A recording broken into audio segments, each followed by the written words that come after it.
Hello friends, welcome to Jahangir Sahab math. My self Narendra Jahangir. और हमने class 10th maths की exercise 5.3 का क्वेश्चन नंबर 7 लिया है। Find the sum of has 22 terms of an AP. AP की 22 terms का सम हमें फाइंड आउट करना है, इन विच गिवन है d is equal to 7 and 22 term होती है इसकी 149। ठीक है, तो हमें गिवन क्या क्या है वो लिखेंगे। सबसे पहले गिवन n की वैल्यू हमें गिवन है कितनी टर्म्स है 22, d की वैल्यू हमें गिवन है 7 और ये है 22nd टर्म कितनी 822 कितनी है 149, ये हमें गिवन है। तो हमें पता है कि we know for an AP के केस में क्या होता है, ए एन कितना होता है, ए एन होता है a plus n minus 1 into D.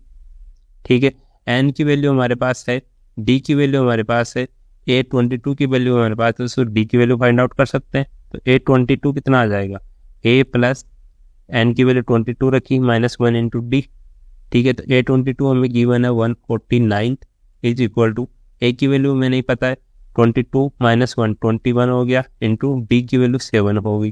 तो ए की वैल्यू हम फाइंड आउट कर सकते हैं कितनी 149 माइनस ये 21 इंटू 7 माइनस में इधर चला जाएगा तो कितना आ जाएगा 147। तो ए की वैल्यू हमारे पास आ गई 2।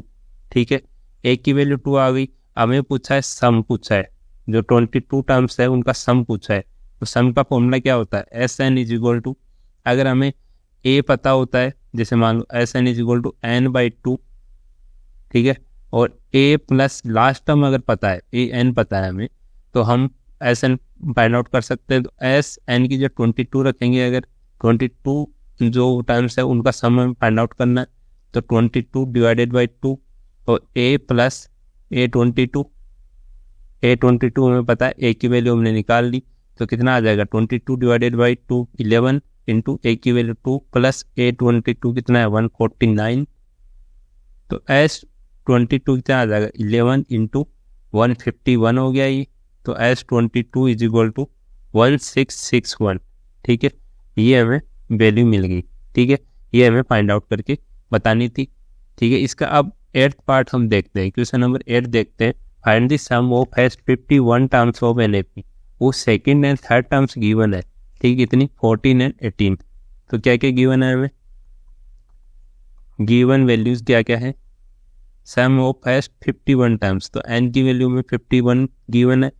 अब हमें पूछा है कि एपी के केस में 82 सेकेंड टर्म कितनी देर की 14 और A3 देर की है 18। वी नो एन कितना होता है a plus n minus 1 into d. ठीक है, तो A2 दे रखा है तो A2 इज इक्वल टू कितना हो जाएगा, इस फॉर्मूले में रखें तो a plus 2 minus 1 into D. तो A2 की वैल्यू कितनी देर की 14 इज इक्वल टू ए की वैल्यू में नहीं पता, 2 माइनस 1 कितना हो जाएगा 1 और इंटू डी। तो ए प्लस डी की वैल्यू आ गई हमारे पास 14। ये इक्वेशन नंबर 1 आ गई। ठीक है, ऐसे ही हमें क्या करना है, इसका जो A3 दे रखा है 3 वैल्यू रखेंगे एन की वैल्यू, तो A3 इज इक्वल टू कितना आ जाएगा ए प्लस एन की वैल्यू 3 रखेंगे तो 3 माइनस 1 इंटू डी। A3 की वैल्यू 18 दे रखी है is equal to a plus 3 minus 1 2 हो गया 2D हो गया, तो a plus 2D is equal to 18 आया। ठीक है, तो हमारे पास ए एंड डी वेरिएबल है दोनों इक्वेशन में और 2 इक्वेशन बन गई, तो हमें ए एंड डी की वैल्यू हम फाइंड आउट कर सकते हैं। सो फ्रॉम इक्वेशन 1 एंड 2 से क्या फाइंड आउट कर सकते हैं, 2 माइनस 1 कर देते हैं या 1 माइनस 2 कर देते हैं। तो जैसे इक्वेशन 2 माइनस 1 कर देता हूँ। ठीक है, तो इक्वेशन 2 का लेफ्ट पार्ट क्या है ए प्लस 2D माइनस, इसको माइनस कर देता हूँ तो ए और माइनस डी हो जाएगा इज इक्वल टू, इसका राइट पार्ट 18 माइनस ये 14 हो गया। तो प्लस ए है या माइनस ए है, ये तो कैंसिल आउट हो गया, और 2D माइनस डी, ये डी बच गया यहाँ, और 18 माइनस 14 कितना होता है 4 होता है। तो डी की वैल्यू हमें मिल गई, डी की वैल्यू 4 है, तो ए की वैल्यू हम फाइंड आउट कर सकते हैं, इक्वेशन नंबर 2 का यहाँ। ठीक है, तो फ्रॉम इक्वेशन 1 ए की वैल्यू हमें फाइंड आउट करनी है, डी की वैल्यू हमें मिल गई 4 इज इक्वल टू 14। तो ए की वैल्यू कितनी हो जाएगी 14 माइनस 4, ये 4 इधर जाके माइनस का हो जाएगा, तो ए इज इक्वल टू 10 बन गया हमारा। तो ए और डी की वैल्यू हमें मिल गई। अब क्या पूछा है, सम पूछा है ऑफ एस 51 टर्म्स। तो एस 51 हमें पूछा है, वो हम फाइंड आउट कर सकते हैं। हमें क्या पता है, एस एन कितना होता है ए पी के लिए, n by 2 2a plus n minus 1 into D.